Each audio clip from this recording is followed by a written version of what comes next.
Welcome to the WriterDojo with your hosts, Steve Diamond. That's me. And Larry Correia. That is not dead which can eternal lie, and with strange eons even death may die. Today's episode, Science Fantasy. Welcome back to the WriterDojo, everyone. Glad to have you back with us. Larry uses my favorite quote from Lovecraft for that one.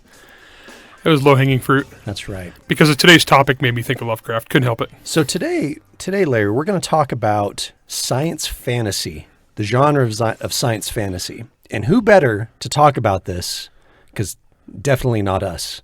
We have our good friend in the studio with us again, Chris Ruocchio. Chris, nice to see you. Thanks for having me back.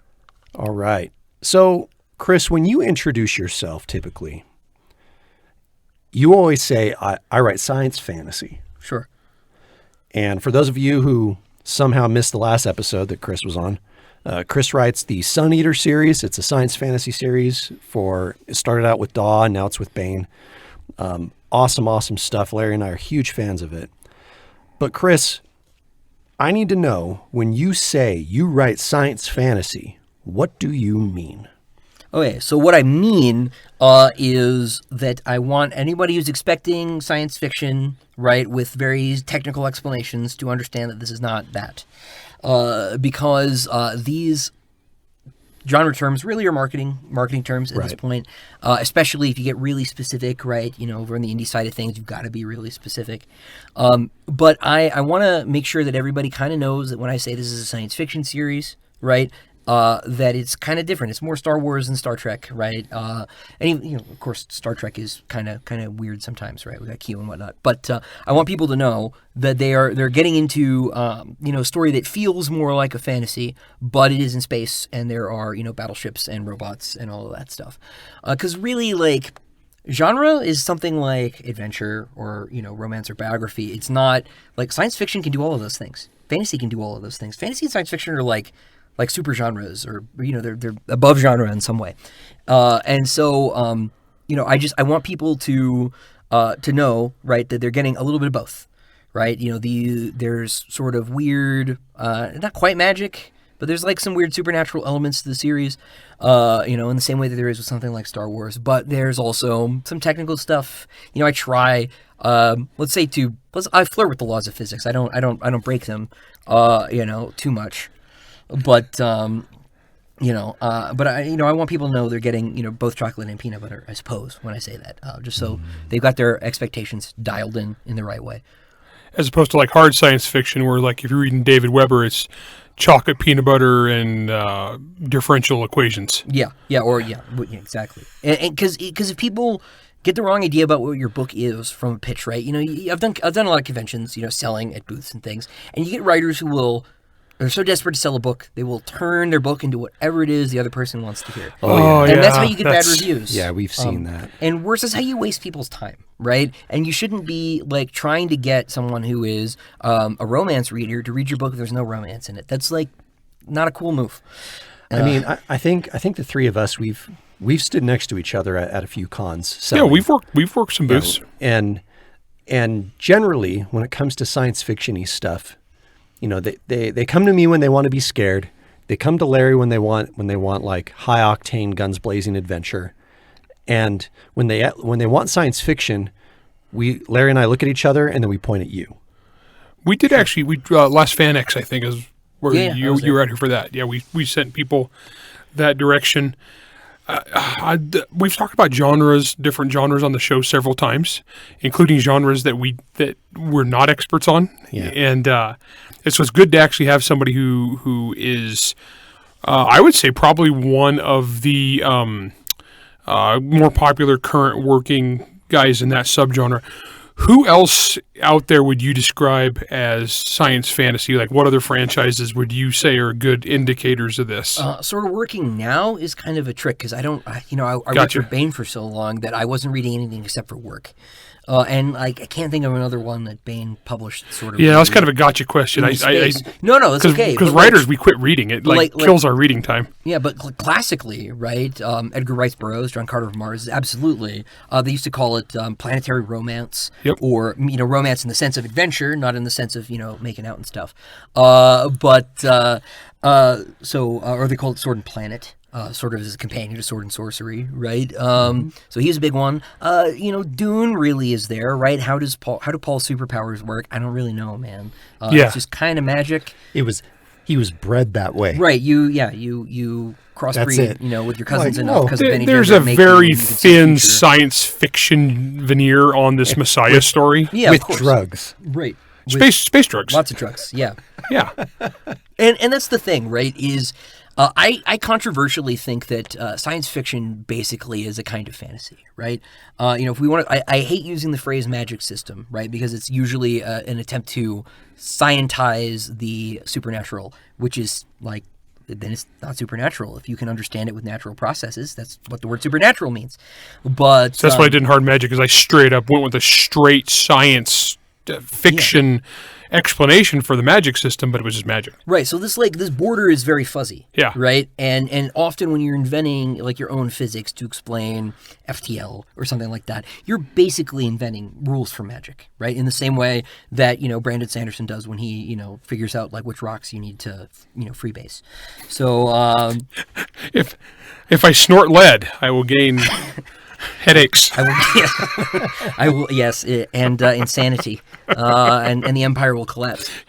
My gums will bleed a lot. Well, and Larry and I have talked about that concept a lot as it applies to directly to fantasy, but I do think it relates very strongly to what you're talking about, Chris, and the idea of science fiction, quote unquote. And that's that, like when Larry and I compare, say, Servants of War, the Age of Raven series that we write together, when we compare that versus something like Mistborn or Stormlight, right?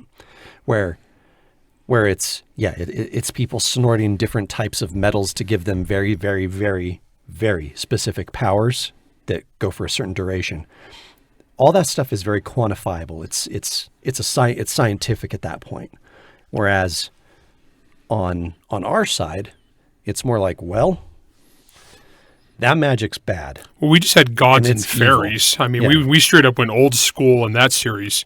And so it kind of differentiates and separates them, much in the same way I think that what you're saying is, you have like Peter Hamilton, where you're getting a discourse on, I don't know, because I don't understand Peter Hamilton. Yeah. It's quantum physics. I was on a panel once, and it was Greg Benford, Norman Spinrad, and Joe Haldeman. That's quite the lineup. Right? And then me. Now, I think I was there because I was the moderator, because I'm always the freaking moderator. Well, I guarantee you had the lowest GPA. Dude, I had the lowest brain cell count, like by far, compared to these guys. And I remember at one point during this, they were going on about the 38 different degrees that they have, between them. And they were talking about some science stuff that I'm like, guys, I'm an accountant. Like, I just need to know, can I make a formula in Excel that does this? But I had no idea what they were talking about. And at a certain point, I stopped all of them, which I realized was probably awfully uppity of me. Oh, presumptuous, but you're our moderator. And I said, guys, you're all very smart. You're way smarter than I am. You're probably way smarter than the audience. I said, I have no idea what you're talking about. I said, and I'm not sure if any of the audience knows what you're talking about. I said, can you simplify this and help me and them understand how you take all that smart stuff and turn it into a book? And it turned out to be a really good thing. But it takes that explanation, whereas with science fantasy, Sword and Planet, whatever you want to talk about, I feel like I don't need to explain all this stuff. I feel like I can just let emotion and characters rule the day. Does that feel legit? Yeah, no, I think that's often that is often the case, right? Because stories are about people, right? Now, if you want your story to also be about differential equations and like quantum theory, that's like totally awesome, right? I love Aleister Reynolds. He's one of my so favorite good. science fiction writers. Yeah, you and I have talked about him. He's a before. writer I cannot emulate. No. Right? I just don't have the technical background. It will not occur to me to make an inertial dampener terrifying. but he did, and it's incredibly awesome. But the broader point, I guess, that I was making is that whether you're writing science fiction or fantasy, you basically have to go through the same process, and you have to figure out how the world works and how the things that are different from our world make your world different in some way. Whether that's a technological innovation, whether or not that's genius, right? You have to go through the same process in creating the story, and I just want to be able to have both genies and quantum equations. It is not too much to ask for both in this line of work, right? You can totally do that. And, Well, skillful application, you can get away with pretty much anything. As long as, like we talked about the show before, the primary commandment is it entertaining? If it's entertaining enough, then the audience will follow you. They'll follow you into that breach. As long as you can give them some plausible thing that makes it make sense in context, they'll run with anything. right. It's because of the particle they discovered. Yeah, sure, okay. Yeah, it's vibranium. Yeah, it's Yeah. totally fine. The shield can do that somehow. It's dinosaurs and Greek Olympus gods on some Mars planet or something. Dan Simmons. That book is so good, though. Oh, we've talked about that. That is my favorite Dan Simmons. Thing. Olympus and Ilium. Yeah, he is so good. He should write more. Mine's of those. Carrying Comfort. That probably won't surprise me. Oh, that's a good one. Oh, actually, there's not really. I like all of Dan Simmons. I think he's a genius, and he's a dude that can shift gears between genres, which is funny because he doesn't live in the science fiction ghetto or science fiction fantasy ghetto with us. He's literature. Even though if I write a book with Martian dinosaurs, it's a Larry Correia explodey spaceships novel, I'd be like sneered upon. Dan Simmons does that, and it's genius. You just got to dial up the Proust references. That's the trick. Yeah, I don't read enough classical literature. That's I couldn't really channel Canterbury Tales for 4 giant novels. Yeah, he's so good, but yeah, no, you kind of have to just make a choice, right? And you have to stick to those choices. There's a thing my dad likes to say all the time because he's an engineer, right? He says, and this is a classic adage, right? It's any fool can make a bridge. It takes an engineer to make one that just barely stands, and that's like true kind of in a lot of things, right? In cooking, you don't want to like anyone can season something, but you can make it too salty, right? You have to know what the right amount is to make it taste good, and that's true in writing too. You need to figure out how much salt you need, right? And if you want to try and make something work, like basically, there are no like hard and fast rules besides like use paragraphs and like punctuation. Well, Cormac McCarthy might disagree. Yeah, but like I have a hard time reading those. Yeah, and I've said the shows like for the readers, like, guys, you aren't Cormac McCarthy. Exactly. Use punctuation. Right, you kind of have to like earn those. To break fundamental laws of literature, you have to, in fact, be some sort of super being, and he may be, right? I'm not there yet, but yeah, anything can basically work. If you want to do a hard science fiction series that for whatever reason has a ghost in it, you can, and it could just literally be a ghost. You don't have to explain it sometimes. You can make that work. But I was a Star Wars kid, right? I like to joke that I'm like the last kid who had the original Star Wars. I had the laser discs because my dad was that guy. So I watched the un-Lucas versions right before the prequels came out. So I had Star Wars in its the pure and the true, the uncut Star Wars before it started to change. And that was what made me want to tell stories, right? And I wanted to tell stories like that. I wanted to have a laser sword, right, and fight robots, but also have magic powers. And as I said in the first episode we did, right, I started out writing kind of an epic fantasy thing, and the series turned into a science fiction project, but it didn't go all the way over, right? There are still elements of like, that's too cool to lose, or like, what if I did this instead? And this actually sort of informed what I really think the Sun Eater is about, which is about thinking we live in this like sort of very mechanical scientific world and finding out that there are in fact more and deeper truths to the universe. This is sort of an arc for the series because it gets weirder as it goes on. Steve's only read book 1, so I started book 2. Okay, yeah, it's going to get a lot weirder. I think you'll like it. It gets scarier. I'm very, very excited. I'm very, very excited. Yeah, I tend to agree with you, Chris. I think that, what's the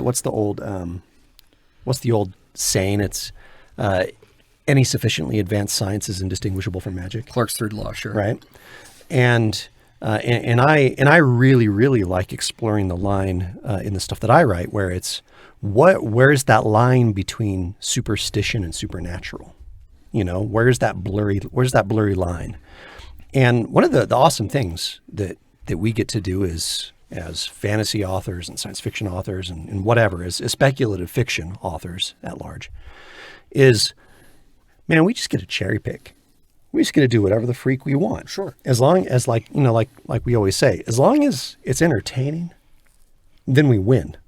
Like that's all there is to it. Oh yeah, that's the thing. Is honestly, I see all the time where writers will get hung up on the rules, like the rules of genre, and it's an amateur hour kind of thing. Like you get on a panel and there's somebody who's hung up on defining the genre for the whole hour, and there's almost always the least successful author on the panel. Yeah. Inevitably. Yeah. And the thing about that too, right, is that because, like I said, science fiction and fantasy can do all these things that are classically thought of as genres, right? Romance, biography, these sorts of things. Getting hung up on that is kind of pointless because you can do 27 things at once. And I think part of this, obviously, is the nature of the market, right? Especially if you're an indie writer, you need to know which little subcategories you need to target to get the algorithm. And I totally understand that. I'm very sympathetic to, you have to deal with these, economic. Yeah, it's a marketing concern rather than a creative concern. But we start talking to people like that, and you can see the light leave people's eyes when writers are like, what I'm actually writing is a, post-punk, gothic, cyberpunk thing with, a reduction of cosmic horror and, a demi-glaze of some romance. What is this? And I put stats, so it's lit RPG. Right. That's hot right now. It starts to sound like molecular gastronomy, and, people don't mostly want to eat that, right? They mostly want to go and get a steak. They don't. People get turned off by fancy food, and when they're being told what's in, what it is, it's like, oh, I'm not smart enough to eat this. And when you start rambling like this, so many writers do. What you're doing is undercutting normal people's interest in what your work is. So I won't go any more complicated than saying science fantasy because I want people to know that's what they're getting. When it's a fancy cheeseburger. Yeah, I was going to say to carry on with that is it's you can go to the fancy restaurant and they tell you the 73 word, description of, well, it's a small piece of steak, or you say it's pizza, and everybody knows what pizza is, right? So, okay, we're going to take a quick break, and when we come back, I want to get into some of the tips and tricks and maybe some of the dangers of exploring this quote-unquote genre. We'll be right back. Do you want to become new friends with an old book? Sunflower Sales prides itself on its wide-ranging selection of books, from fiction to practical, whimsical to philosophical, as well as excellent customer service and fast shipping. Browse our selection today and sail on the seas of knowledge. Go to ebay.com/str/sunflower-sales today. Don't worry, I'll put a link in the show notes. Sunflower Sales, SAILS on eBay. Check them out.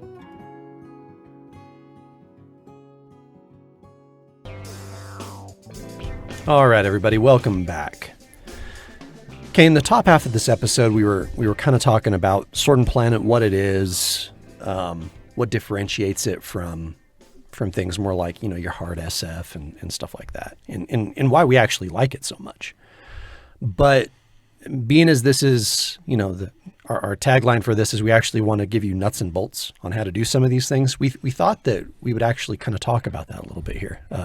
We would actually do what we say we were going to do.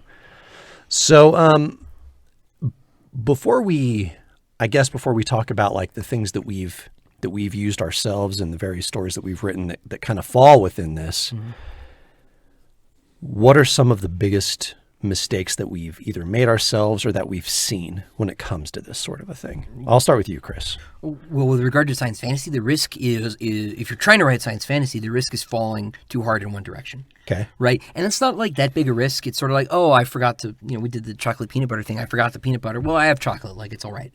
But if that's something you're aiming for and you want this sort of mixture of things, we talked about how genres, they're kind of like a collection of tropes, right? There's this more than they are really anything else when we say things like science fiction or like more specific. Like cyberpunk is really a look. Right? And a feel more than it is like a kind of story. You tell the same kind of story. Yeah, it's almost more of an emotion. Yeah. A way of thinking. And in trying to get to science fantasy, right, what you need to do basically is grab some of the literal nuts and bolts from science fiction and fantasy and put them together into this horrible Frankenstein's monster of a book, right? And so you need to look for things from both that you think are cool, right? You want to do a story with robots and, dragons are neat. Like, because having those things together in the same place is usually enough for the reader to be like, this is a science fiction novel, but like also a fantasy novel. That's cool. But you just need to find stuff like that. So like Dune, for example, I tend to argue falls into this sort of planetary romance, sword and planet kind of thing, right? Because it is swords, for example. You have to come up with a reason, like why the heck would we ever use swords in the future? Like when guns. We have laser guns. When we have, guns, period, right? Laser guns, weird, like sci-fi weapons, like we've got the Hunter Seekers. Which actually does put, to me, the biggest plot hole in the entire series is if the reason you would use swords with your energy shields and lasers was that if a laser interacted with a shield, it would cause like a nuclear explosion. I hate that. Well, the bad thing about that is 40,000 years in the future, or whatever it is, Johnny School Shooter is just going to go down to Home Depot and buy, basically make a nuclear weapon. So, a bit of a plot hole there. It is a little bit rough. So I have the shields in Sun Eater, for example, because I thought they were cool. I like sword fights. I know how to write sword fights, which is the thing. I am not a gun expert, right? And there are things I'm like not going to get right. I could go do research and be an adult, or I can write a really good sword fight, and I would like to do that. It's too bad my range is buried in snow. We could go out tomorrow and that would be awesome. Take my place. Come out sometime when it's not snowed under, but like you have to sort of play to your strengths too, right? And like I have a background in fencing, a little bit of HEMA. And so, like, I wanted to do that. And so you come up with, a technological and a world building sort of reason to have that. And there are, like, more reasons in Sun Eater than just, we have shields. Like, a gun on a spaceship is a terrible idea. Yeah. Right. And like, there's no real spaceship stuff in Dune, really. Right. And so I wanted to have a similar feel too, because I wanted people who like Dune to be like, oh, this guy's one of us. Right. And that backfires with some readers, but they're like, oh, this is just Dune. Like I could just read Dune. But you want to do stuff differently. So they're wrong. It's quite different actually. But you grab these little elements and you sort of piece stuff together. And if your intention, like deliberately top down, is to write a science fantasy novel, the thing you might want to do then is figure out what you like about fantasy and what you like about science fiction. That can be really simple stuff like swords or robots, or it could be sort of like deeper stuff, because there are different stories thematically that you can tell in those genres, right? Fantasy tends to tie into more like classical sort of archetypal storytelling, things like the hero's journey. You don't do that as much in science fiction. It tends to be more like, you got like your Star Trek, like culture clash stuff, or like, how do we solve this technical problem? And like a good question to ask is like, what could I do sort of thematically that feels both like a fantasy story and a science fiction story? Maybe you want to do the First Contact thing, but you've also, maybe the native aliens are dealing with some sort of shamanic hero's quest that they've got to go on, but you've also got like this Starfleet guy who's like come to this planet and he has to like help the guy do the hero's thing. Maybe you've also got like the Warring Houses. I don't know, right? Like, we're totally riffing here, but like the books are also like sort of, let's say, spiritually different, right? They're like doing different things. The genres rather are doing different things. So that you might want to look at nuts and bolts on like that dimension and not just sort of window dressing. Well, yeah, because like the society you created, you went kind of I guess feudal's not the empire. You went very empire. Yeah, it's very Byzantine. Yeah, and but you had a specific world building reasons for that, which made sense in context of the book. When I said about doing it wrong, one of the things that popped in my mind, I don't know if this is where it's like you put too much science in something that was more fantasy, was when they did the Star Wars prequels and they introduced midichlorians to explain the Force. Everybody hated that. Like literally everybody in the world thought that was awful. Why? Because that was one of the things where it was fantasy that was cool, and we all thought, wow, magic space wizards. Space magic. That's cool, man. It was mysterious. But then it was just like they added this little stupid explanation that was like a science explanation. I have never met anyone who likes that. Yeah, no. I thought it was funny when The Mandalorian kind of brought it back, though. There was a reference to M counts, and I was like, "Oh, they're keeping that. Oh, that's very funny." Okay, don't know how I feel about that, but it's you went there, Jon Favreau. Well played. But no, nobody likes that, right? It's one of those choices. Like in dealing with fantasy, you often you don't want to make choices, and this is kind of true in general, but definitely on the fantasy side of things. You don't want to make choices that make the world smaller. And midi-chlorians make the world smaller because it explains something that shouldn't be explained. And often, and this is sort of maybe a sin that science fiction writers have more than fantasy writers, although that's kind of changing with the magic system-y stuff, right? Where everything has to be explained so that you can make a TTRPG book out of it. Which that's fine, but novels are not game books. They're different. They're different things. Is that you make these choices that shrink things. And you don't want to do that because you want to give your readers the sort of most nutrient dense story you can give them. And if you are making things easily explained or very concrete like that, people don't get to argue about how the Force works or why or could you do that, and it actually dampens their ability to imagine what the extent of the Force's limitations might be, for example. And now from a writer's perspective, you want to make sure that you can't just pull stuff out of thin air and make it feel cheap. But that's sort of where the craft comes in dealing with this stuff, is you have to, as the writer, not make it feel cheap.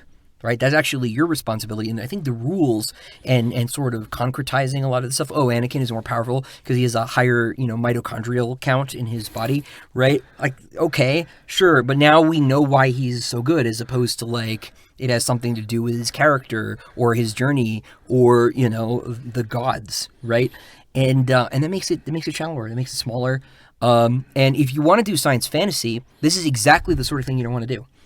Because in science fiction, that's the sort of thing you would want to do because you want to get into the Peter Hamilton of it all. You want to get technical. Well, and typically the more concrete you get with things, the more that those details and those, the technology, so to speak, that turns into the solution to whatever your problems are. It's that thing because you've explained it so much and everyone's doing this so much and it's such a focus, and so everybody has to be using it. And it needs to be that right there. That is your focus. And again, we're seeing a lot of that in fantasy these days, where it's being so, science-ified up to where that because there's putting so much detail put on this aspect of a magic system, that it has to become the solution to the problems at the end of the book, right? Well, hard magic, hell, it's in the name. Right. Yeah, and that's intentional. But one of the things, too, is because it was part of the setting, as I said, in the 1930s was the age of reason and science and, a lot of pseudoscience where people were trying to quantify everything and put a stat block on everything. And so that was part of the story, was that. And so I think it's one of those things, it's not necessarily a bad thing, but it's definitely, if you have it and you need it to be mysterious and supernatural, you can't put a stat block on it. Right. Yeah. Well, this is maybe tangent to the conversation we're having, but your world-building choices should, prop up your thematic choices. Right? Your character's motivations, their powers should have something to do with their journey as a character. Yeah. Right? And the nature of the world building too should reinforce what it is you're trying to say. Right? Because even when you're writing, fantasy, you're trying to say something, whether that's as simple as being a hero is good, right? It doesn't have to be complicated. But if you make your character make choices that don't support that, or you have world building choices that don't support your thesis that, I don't know, the king coming back to Gondor is good, right? Then your book is getting in its own way. So you need to tie the basic stuff like world building, how do they have swords into the feel here? Because if they talked let's say in Dune, if they talked I don't know, Wall Street guys, talking about, instead of being dukes and stuff, they were director of, spice production. The window dressing was weird, but they had swords. It would feel a lot weirder, right? You need to have sort of everything fit together from the granular level all the way up to the big overarching thematic sort of structural stuff. And when you're kind of blending these different genres here, it's very easy to get kind of discordant. It's like introducing a bad note into a song. And so that's something you got to be kind of cognizant of too. You want to make sure all the pieces are fitting together. This is probably true of basically anything, but the thing about science fantasy is that you're trying to reconcile what is to a lot of, I think, modern people, two very different kind of worldviews, right? The whole sort of reason versus faith, science, religion stuff that people feel so often, and I think foolishly, are incompatible. It maybe gets harder for some people because they need to find, maybe a scientific explanation for the supernatural, the fantasy elements, or they need to find a fantastic explanation for the science elements. And it is okay, actually, to just not do either of those things. You can keep both the fantasy track and the science fiction track moving. And this is really, I think, the only plot hole, because the only pothole in trying to target science fantasy is that if you fall one way or the other, you're going to just be a sci-fi writer or a fantasy writer, which is like totally fine. I think you could even take the exact same story and just depending on your point of view character, it could be fantasy or sci-fi. Yeah. Oh, there's a really great Gene Wolfe novelette. It's called Trip Trap, and it's got 2 point of view characters. One of them is like a Starfleet guy, and one of them is a medieval knight from this. He's like an alien, but he's a medieval knight, and they have to go and fight a troll that lives under a bridge. And it's like an alien from like an even older civilization that like crashed and was hibernating on this planet, and it alternates from like captain's log entries and like the knight's diary after the fact, and it's the troll also like impacts their sort of perceptions, so it has like telepathic powers, and so it's sort of all sort of wraps together thematically. Super good. You can read it in one sitting, but because it jumps back and forth between the 2 guys' sort of perception of what's going on, it's very, you get 2 very different takes on the situation. Gene Wolfe is like the master of this sort of thing. Oh yeah. Right. And it literally is, it's a sci-fi story in half of it. It's a fantasy story in the other half of it. And it's the same story, but the orientation of the characters is so different that you get these 2 different looks at it in one place, which is super, super cool. I do find that when I'm reading something that is quote unquote science fantasy, or Sword and Planet or whatever, right? I tend to expect a much more character focused story. Like when I'm reading Sun Eater, I know that the characters are the most important parts of that story for me, and the way that they come across and their attitudes and the things that they're doing, like that all matters more than the fact that, Hadrian goes into cryosleep for a minute, whereas if I were reading something that was a little bit more hard science fiction or whatever, there would be like 3 pages of Tom Clancy-esque details on how the cryosleep works. And it's like, you know what? It puts him in suspended animation and he comes out of it. And they get sick when they come out of it for a little bit. If it's a trope that the audience is going to be familiar with, then you don't need to spend all that time on it. I mean, if you're writing, like you said, the Aleister Reynolds, David Weber kind of stuff, you're going to explain all your technology. Yep. That's hard sci-fi. Yep. But like I honestly so if they're flying around on a hover barge, it's a hover barge. It's a hovering barge. I don't need to go into how it hovers unless that's what the story is about. This is where the first person came in so usefully for me, right? Hadrian is not a tech guy. He does not know how this stuff works. And so that it works is basically all he is concerned with. And he's writing the actual story. So he does not feel the need to go into this stuff because cryosleep is a pretty normal part of his existence. He's too busy killing aliens. He is way too busy killing aliens. Well, I drive a car. Yeah. If I was narrating my personal life, I'm going to go get in my car and drive. I'm not going to stop and explain from my point of view, how the internal combustion engine works. Right, exactly. This is something I think Jordan Peterson said in one of his interviews. He was talking about how like a car isn't a car for most people until it breaks, right? Then it's a car, and you have no idea what a car is. And so, this is very, very true with like science fiction devices, right? If you're writing from point of view, right, you don't need to explain these things. This is, again, I'm gonna keep praising Gene Wolfe because it's what I do. There are characters in Book of the New Sun that are robots, and the main character doesn't know what that is or think that it's weird, so he never really tells you, oh, this guy is a robot, because they're just robots, and it's like so commonplace he doesn't think about it. And you have to sort of think about, like, why is that guy's head moving funny? Is he like, oh, he's like C-3PO, right? Or like, why do the horses have talons? Because horses have talons in those books, and deal with it, basically. And you get to make these sorts of decisions, but the basic thing, I guess, is just that, you have a lot of flexibility here.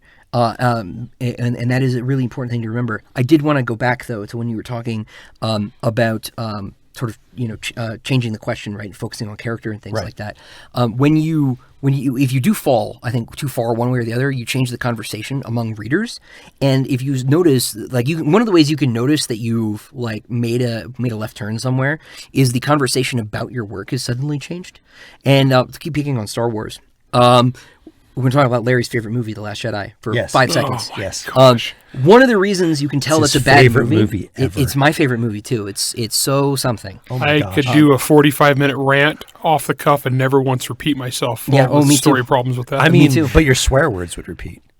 Well, we already made Jack edit the profanity episode. We can't do that. But one of the ways you can tell that movie is not a good Star Wars movie is it's the first time I can remember, like, everybody, and I mean everybody, not just like hardcore nerds, being like, wait a minute, that hyperspace thing totally changes the game, right? Oh, for and Star sure. Wars fans, like casual Star Wars fans, like my dad, do not watch Star Wars and go, how does hyperspace work?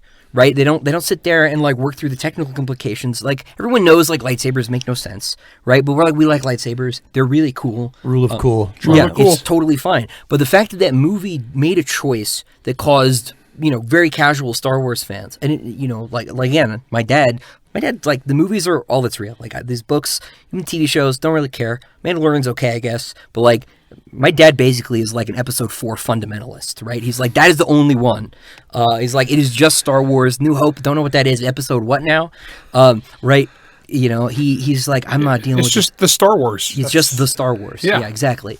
And so, like, if even he is like, wait a minute, this movie, like, totally, like, messed stuff up. Because I remember when that came out, everybody was, like, having this really technical conversation about how that makes no sense, right? Or, like, the really slow chase scene with the spaceships, that's the whole movie, right? And it's like, this is, like, totally changing the game from how we understood it was for 7 movies, right?